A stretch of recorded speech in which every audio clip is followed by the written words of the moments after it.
Hi,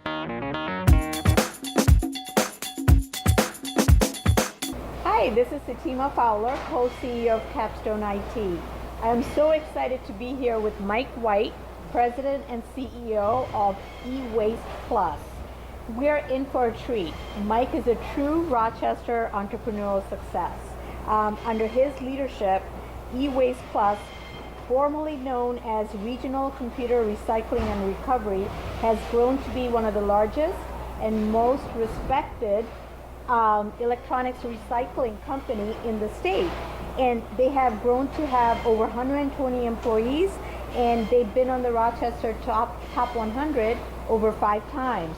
So as you can see from the operation here, Mike has his act together. So we're so excited to have you, Mike. Well, thank you very much, Sitima. You're welcome. I appreciate it.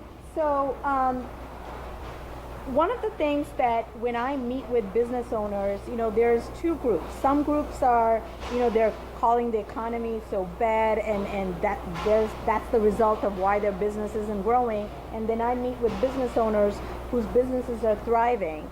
So can you tell us, what are the top 3 things that you feel is helping your business grow?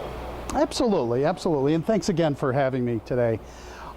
So I'd like to, top 3 things, I would say number 1 would be diversity. And what I mean by diversity is a diverse value proposition. EWASTE has a extremely broad business plan. And over the last 20 years, we've been able to really refine and develop our core competencies. Now the key with core competencies is that in terms of growth, it's a wonderful platform for future growth, efficient growth. And what I mean by core competencies would be, let's say we have core competencies in logistics, environmental services, IT refurbishing and resale, at the commodity markets, secure data destruction, those types of things. So we have a very diverse business plan, which is critical to future growth. I would say another item that's critical to future growth is a culture of continuous improvement. So we're certified under 3 different standards, R2, RIOS, and NAID, and all of those standards are based on continuous improvement. So all our employees are constantly looking for ways to improve in quality, customer service, and obviously employee satisfaction. Again, it's a foundation for future growth. And then I would say number 3 would be leadership. So leadership and management are so critical, and we know that there's always room for improvement in leadership and management, and it's really up to the business owner to have a focus on leadership and management and continuous improvement in that area. The reason it's so important is because leadership and management is absolutely the single greatest leverage point that you have to keep your staff engaged. And an engaged staff is critical to growth. That's great. So basically the 3 things that I heard you say is have diversity, have several streams of revenue coming in. And I think it's important that they're all kind of congruent, not totally opposing each other. Correct. Residential recycling, Bay 5. Residential recycling, Bay 5. We've got ongoing business. Yes, ongoing business has to go on. And second is just make sure you're constantly improving and you're innovating in Absolutely. all areas of the business. And then the third is you want to have the right leadership in place so that you're moving forward. Absolutely, absolutely. Okay, Great. awesome. So one question with the diversity, I sometimes I feel like when a business tries to introduce a new service, it's not always easy because you haven't done it that way. Is there a method that you guys have figured out how to introduce a new service and be successful? So that goes back to core competency. So we engaged in a formal strategic plan in 2015, and one of the aspects of that strategic plan was growth. And so we decided that if we're going to have successful growth, or I should say that to improve the likelihood of success, if we could grow utilizing our core competencies, then that would be much better. So whenever we try to offer a new service, it's typically an offshoot of something else that we're pretty good at.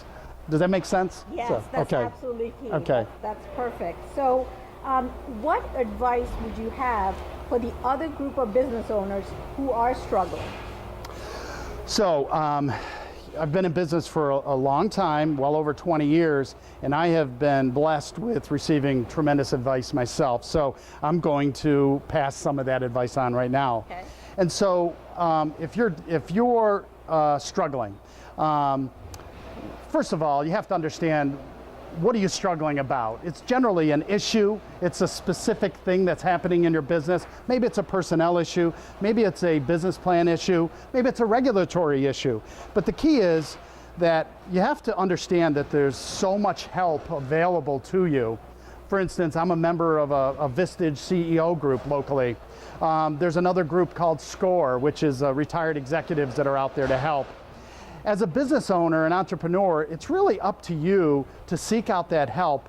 And then here's the piece of advice: take action. Don't sit by idly.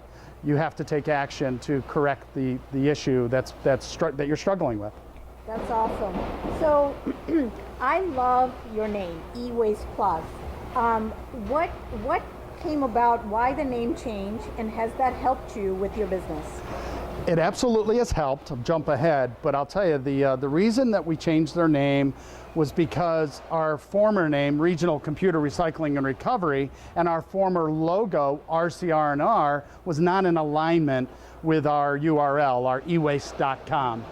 And so we used it for 20 years, and we were plenty successful, and it was really, quite frankly, it was pretty hard to make the change, although I knew it had to happen. So we decided that because ewaste.com is really the name of our industry, and we are lucky that we were able to secure that name in the late 90s.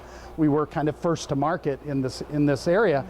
And so we decided to name the new name is eWaste Plus, and we can be found at ewaste.com. So that sounds a little bit nicer than having a different name and a different logo from your website. So I think that's really important, that business owners are not kind of stuck in their ways because this is what they've been doing. I think it's good to always look at all aspects of your business, including the name of your business. Absolutely. To see, as times are changing, as people are doing more online searches, what needs to change. Absolutely. So you can constantly innovate. So good for you. Thank you. So everybody has their own way of coping and doing things. When things are tough, and as an entrepreneur, things are not always rosy. Matter of fact, most of the times they're not. What is your way of digging out of something you're struggling with? So again, similar to my previous comment, you try to step back and really kind of understand what is the root cause of the struggle. And it's typically has to do with some specific issue or a group of issues. So what I like to do is I like to break out those issues and understand what's the worst case scenario and the best case scenario. Then I can put that in perspective, okay? And I can understand, am I in danger? How bad is this? And so once you do that, then you can take the next step and actually put a plan together to improve the situation, right? And then lastly, go back to my last piece of advice, is take action. You've got to move forward. If you have a struggle, you've got to take action and seek help. Yeah, and I think it's okay to fail. A lot of people feel like, if they make the wrong decision, life is going to be over. But I think it's okay to fail, and I think we actually grow and our business takes off after each failure. Totally agree. So, excellent point. This has been awesome. So thank you so much for your time. This has been great for all our viewers. Is there any last words of advice that you have for other business owners? Sure, and again, more advice that I've received over the years. I can't tell you when I heard this piece of advice, but it definitely stuck with me. So a successful business is based on two things. That is competency and commitment, okay? So as an entrepreneur, as a leader of a business, you have to be committed. If you're not interested in leading, then step out of the way. Step out of the way. And you have to understand your strengths. So there's a book out there called Strength-Based Leadership, okay?